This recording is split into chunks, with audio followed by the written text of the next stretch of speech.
દાવેદારની કહાની અલજામિયતુ સૈફિયાના અલ ઉસ્તાદ અલ મોહતરમ શેખ યાસીન અલીની ઝબાની. આ દાવેદાર 1407માં મુંબાસામાં અશારા મુબારકા કીધા.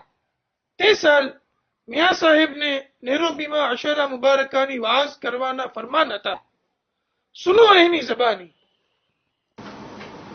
મમલુક સૈયદના જામિયાનો અદના ખિદમત ગુજાર મમલુક સૈયદનાને હિજરી સન 1407ના અંદર નેરોબીમાં વાઝ વાસ્તે હુકમ થયા. મમલુક સૈયદના નેરોબીમાં હતું. ખાસ નેરોબીમાં તકલીદ મુબારક की જે દાવતના નિઝામ પ્રમાણે ખિદમત ગુજારને ફદલ થાય છે.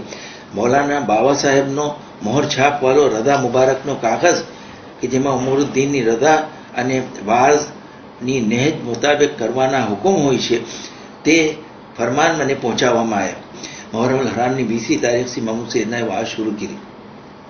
અમને વहाँ તે વખત ખબર પડી કે મોહરમુલ હરામની 20મી તારીખ દાવેદાર આ શખ્સ જે હમણાં શૈતાનિયત પર ઉતરો છે દાવેદાર એ આવી રહ્યો છે પ્લેનથી. એને મુંબાસામાં વાઝ કરવાની હતી. તે મુંબાસા જવા વાસ્તે પ્લેનમાં બેઠો. પ્લેનમાં એ બેઠી ગયો. પછી મમલુક સૈયદના તો જવા વાસ્તે એરપોર્ટથી ઘરે આવવાની તૈયારી કરતો. તરત કોઈ આવીને કહ્યું કે તમને બોલાવે છે. મમલુક સૈયદના ગયો તે દાવેદાર પ્લેનમાં બેઠી ચૂકો હતો. પ્લેનનો દરવાજો ખુલ્લો હતો. મને કહ્યું કે ઉપર આવો. મેં પ્લેનના પાંખ પર ખડો થયો, ચડો, અને એ મને પાસે બોલાવીને કહે છે બાબા સાહેબે રદા આપી છે કે નેરોબીમાં વાઝ ના થાય, સગલા મુંબાસા આવે. મમલુક સૈયદના ખામોશ રહ્યો અને પાછો આવી ગયો. મમલુક સૈયદનાએ જે હુકમ મૌલાનાની તરફથી ફરમાન હતું તેને અમલ કરવાનું જારી રાખવું અને નેરોબીમાં વાઝ જારી રાખી, તાકે 4મી, 5મી, 6મી, 7મી હર દિન 2 થી 3 વખત મને એના સાથે જે ખિદમત ગુજાર કારગુજાર હતો દાવેદારના સાથે એનો ફોન આવે અને એમાં મને કહે તમે કેમ વાઝ કરો છો, વાઝ બંધ કરો, તમે મુંબાસા આવી જાઓ. છેલ્લે મને એમ કહેવું પડ્યું, ઘણું મને કહ્યું, મેં સુની લઉં, મગર મેં અમલ ફરમાન કરવાને મુતાબિક જારી રાખું.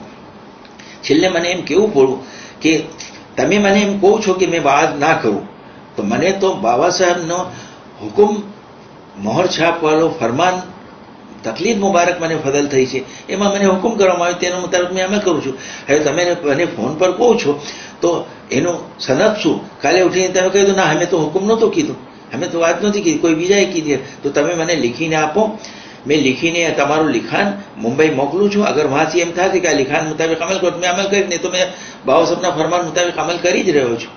મને કહ્યું તમે નાફરમાની કરો છો, તમે હુકમ માનવા તૈયાર નથી, તમે કેમ વાત કરો, તમને ના કહેવામાં આવે તમે વાત કરી રહ્યા છો. મમલુક સૈયદનાએ સગલું ખામોશીના સાથે સુની લીધું અને અદબ વાસ્તે કંઈ કહ્યું નહીં. પછી મમલુક સૈયદનાએ વાઝ કીધી.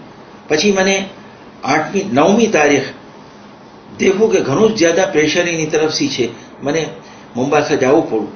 મુંબાસા ગયો, આશુરા થયા. પછી મમલુક સૈયદના 11મી તારીખમાં સલામ કરવા ગયો. દેખું મેં કે એના ગુસ્સો મારા ઉપર છે, કેમ કે મેં છેલ્લા દિનમાં પહોંચ્યો છું. ત્યારે મેં સલામ કરીને હટી ગયો.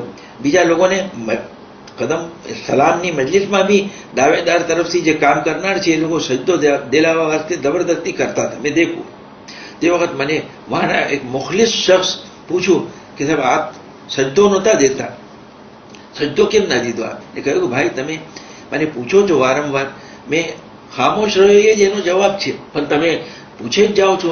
ત્યારે મેં તમને એમ કહું છું કે મિયાં સાહેબ ઇબ્રાહિમ મોઇનુદ્દીન જમાનીના સબકમાં અમે ફાયદો લીધો છે. એનાથી ફેઝથી એક સબકમાં એક વખત એમ ફરમાયું કે સૈયદના તાહિર સૈફુદ્દીનએ પોતાના શહેજાદા સૈયદના મોહમ્મદ બુરહાનુદ્દીન આકા પર એને ઇઝ્મના રુતબામાં કાયમ કીધા.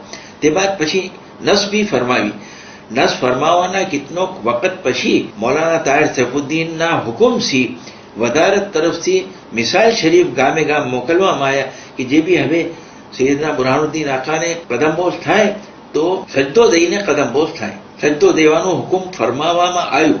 હમણાં તમે મને પૂછો છો તો હમણાં આ દાવેદાર વાસ્તે કોઈ ફરમાન આવ્યું હોય કે સજદો દઈને એને સલામ કરવામાં આવે, તે મને ફરમાન પહોંચ્યો નથી. અગર તમારા પાસે ફરમાન પહોંચ્યો હોય તો તમે મને બતાવો, તો મેં એક નહીં 7 ફરમાન હોય તો 7 સજદા દેવા તૈયાર છો ને ઇસ્તેફાર બી કરીશ કે મેં સજદો નથી દીધો. ત્યારે હમણાં તો મને ફરમાન નથી, આ મારો જવાબ આપને છે.